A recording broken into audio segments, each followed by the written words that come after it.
Bismillahirrahmanirrahim. In the name of Allah, God, the entirely merciful, the especially merciful. Assalamu alaikum, peace be on all. Welcome to our presentation at 12th Annual Muslim Mental Health Conference. Our presentation is entitled Online Photovoice to Explore and Advocate for Muslim Biopsychosocial Spiritual Wellbeing and Issues, Ecological Systems Theory and Allied Development. I'm Ahmet Tanhan. My email is tanhanahmet3@gmail.com. If you have any questions, please let me know through my email, through the app for the conference, or through other avenues like ResearchGate, academia, or social media. Please feel free to contact me with any questions because this presentation is going to be very fast, being mindful with the time period for the presentation. We prepared this presentation with my colleagues. As you can see, Dr. Streck, Arslan, Abdulmuhaymin Ziba, Kelly Moore Spencer, Jamie Stickelhagen, and Zara Muhammad.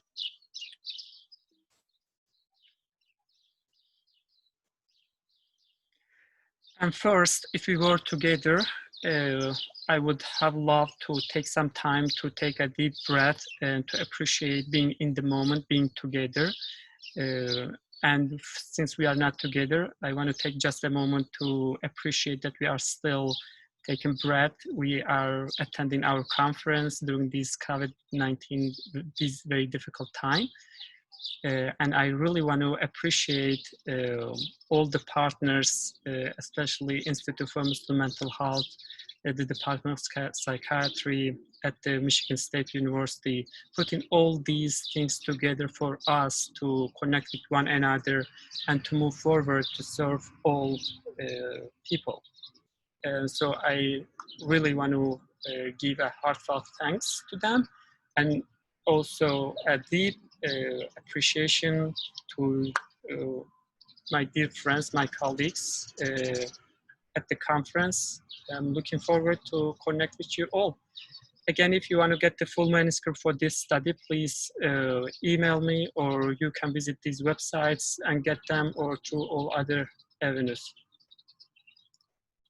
So how we started our research, Muslims in the southeast of United States, they face many biopsychosocial, spiritual and economic issues. There is a great amount of literature review about Muslims in the United States facing many issues, but there is a limited research on Muslims in the southeast of United States and their issues.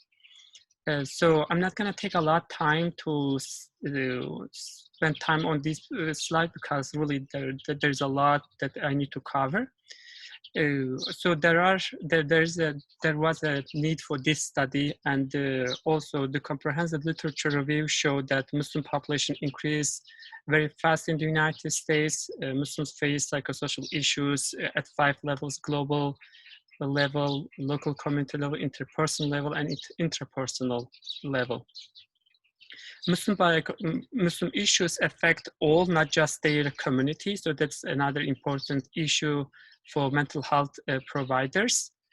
And also when we are serving Muslims, whether this is research or whether this is active service, we really need to provide a contextually sensitive services so that we can connect with them mindfully and be more effective.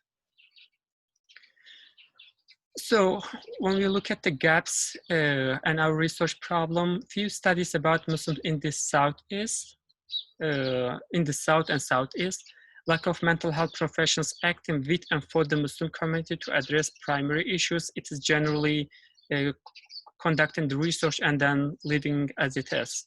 So we wanted to, and that's a gap going beyond conducting research, acting with Muslim communities and with other partners as allies,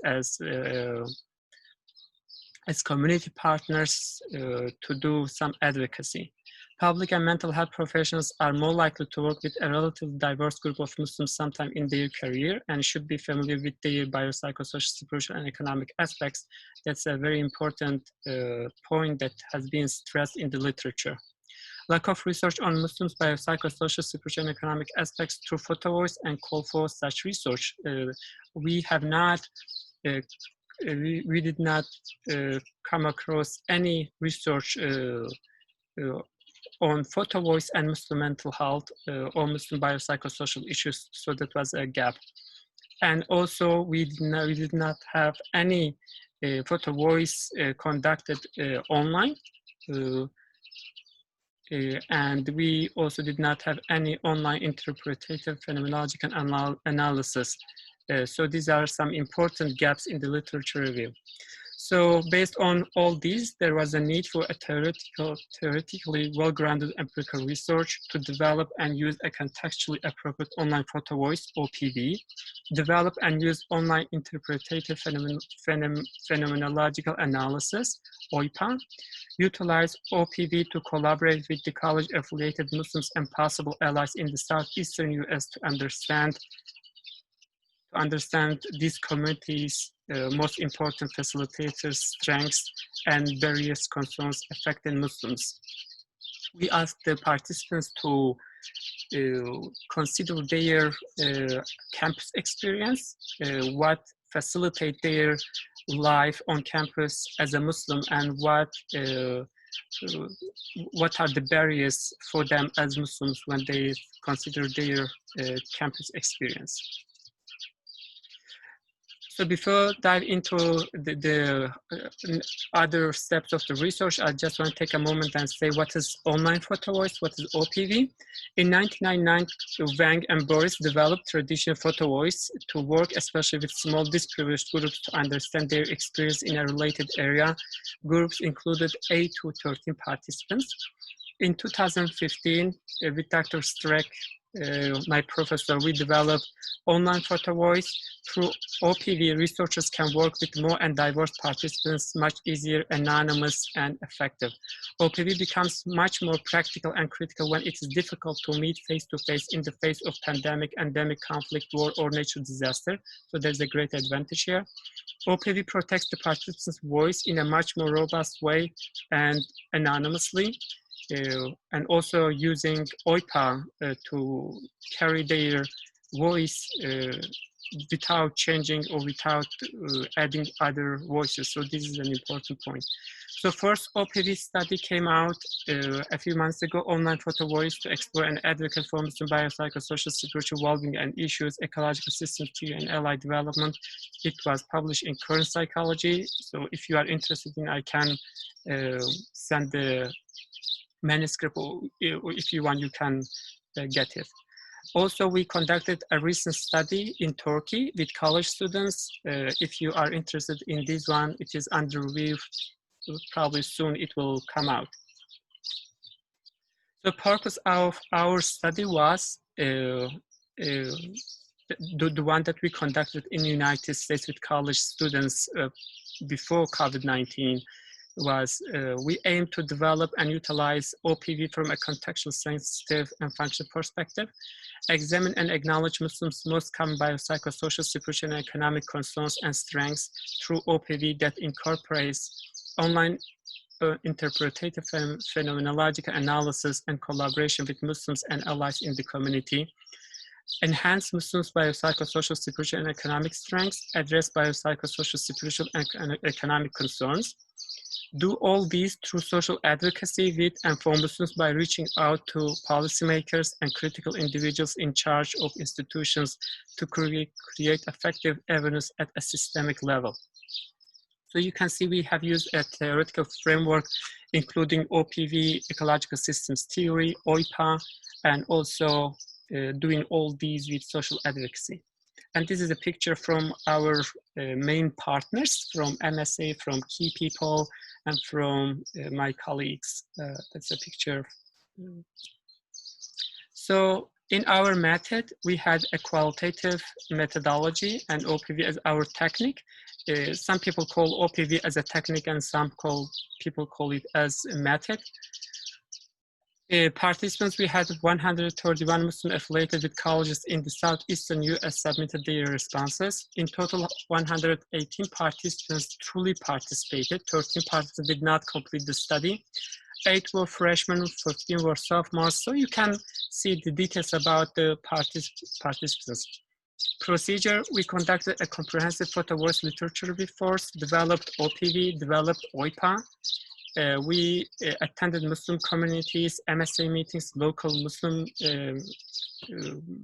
events, discussed with them what and how to do the research,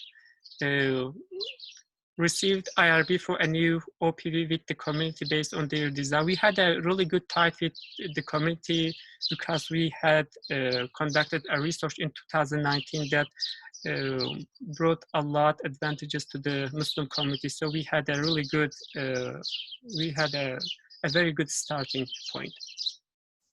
We identified our allies, partners, MSA departments, community leaders, and partners, non-Muslim allies. You can see all details in the manuscript. We tailored the questions with the allies, partners for the final version of the study, conducted the research with the partner, collaborated with them throughout the research, and we are still keeping social advocacy to enhance well-being for the community. We used Qualtrics. We had a cover letter. We had a survey question form. We had a document about how to participate OPV that explains in 5 steps. We had written documents that explains 5 steps. We had the video, and then we also had audio for that. OPV participation steps. So first, participants go through these 5 steps to identify the most important facilitator strength for them as Muslim on campus. The first step was identifying the most important support strengths. You can think about many support strengths of facilitators, but at the end of the first step, you are asked to come with just one, the most important one. In step 2, you are taking photos of that facilitator. You are trying to get a photo that represents that facilitator. In step 3, you are writing a story, a caption, and you are following the participant is following showed acronym we are going to explain in the next slide. In step 4, you are identifying a theme or metaphor, considering the most important factor, your photo, and the caption, the story.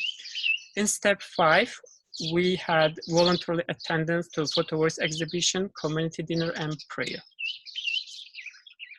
I have to be very fast, really, because it's almost 15 minutes. So for the OPV participation steps for barrier, so first they come with a facilitator, and then the most important barrier. It is the same steps, but it is this time they just think about the barrier, the concern.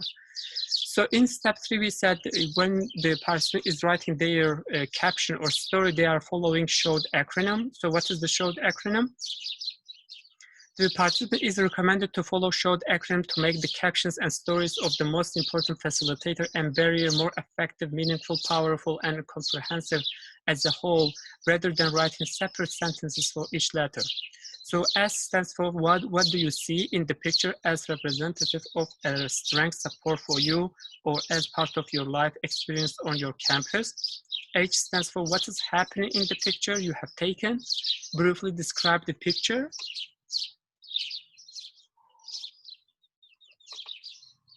O stands for how does that relate to your life as a person and our community. W stands for what is it that contributes to or creates the strength support or facilitator. E stands for what did you experience, bodily sensations, thoughts, feelings when you took the photo and when you are writing the caption and then submitted the photo. And D, the last one, what can we as mental health professionals, peer, university, and all other institutions or key people can do about these strength facilitator or these concern, these barrier for us. So when we look at the results, the researcher and volunteer allies analyze the responses all together following OIPA. OIPA suggests analyzing the responses solely based on participants' teams, based on the step 4, so that we can preserve the participants' voices rather than trying to make a meaning out of their story. So this is the advantage of OIPA. It stresses preserving and conveying their voices to all other people without changing. So OIPA, how we use OIPA to analyze the themes. We use 4 steps. Step 1, checking photos and captions for missing information. Step 2, checking photos, captions, and themes or metaphors for confidentiality. Step 3, classifying themes of support strength. Step 4, classifying the themes of concern barrier captions. And then you are putting all these together, preparing your report. And then if it is possible to have a face-to-face physical event, then you can hold an exhibition and also providing a contextually, mindfully appropriate dinner. So you can see the results here. For the support teams, we got 8 main teams. You can see supportive community, prayer in Islam, Muslim student associations, healthy food in Muslim community, supportive campus environment, having knowledge about Islam, research, team focus on Muslims, supportive economic factors. So these are the main support teams that the participants reported as facilitating their life on campus when they consider themselves as a Muslim and their campus experience. When we look at the concern teams, we had 9 main themes: lack of prayer facilities, lack of adequate support from Muslim and non-Muslim communities, lack of healthy and halal food on campus, lack of knowledge about Islam among Muslim and non-Muslims, global issues, lack of professional research for Muslims, disorganized MSA activities and Muslim chaplain, lack of support to focus on studies, and economic difficulties. Again, you can see all the details and discussions from the manuscript. You can here you can see a picture submitted by 2 pictures for the facilitator strengths submitted by the participants, and you can take time to read them. And this is, you can see the 2 pictures submitted by the participants for concern barriers. And we also had a dinner and an exhibit. So from there, you can also collect some data. So data from community dinner and exhibit was also very meaningful.